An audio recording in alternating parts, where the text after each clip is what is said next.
Քանի որ այս վերջ տարիները շատ է նկատվում, որ մեր հայերը իսլամ են ընդունում,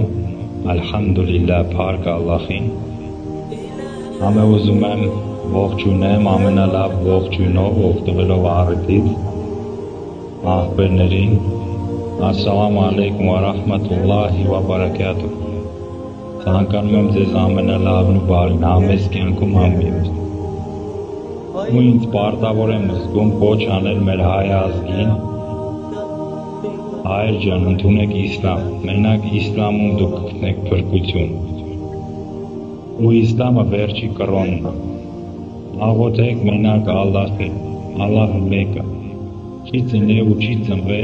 չունի իրան հավասար ոչ ոք, ոչ մեկ չի կարող հավասարվել Ալլահի հետ։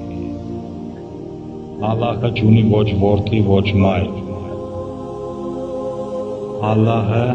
մաքուր է այդ ամենից։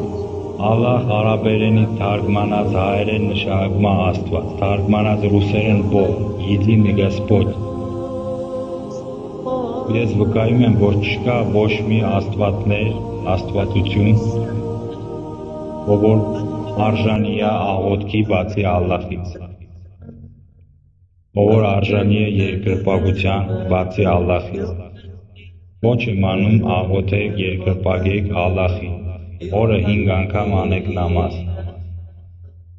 Ես վկայում եմ, որ Մուհամմադը սալալլահու ալեյհի վասալամ Ալլահի ծառան է, վերջի մարգարեն Հիսուսից հետո։ Ու ես վկայում եմ, որ Ղուրանը վերջի գիրքն է,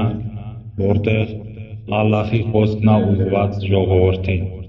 որտեղ վերջի կանոնադրությունն է ժողովրդի համար։ Ժողովուրդ ջան, մի աղոթեք ստեղծվածին, աղոթեք ստեղծողին։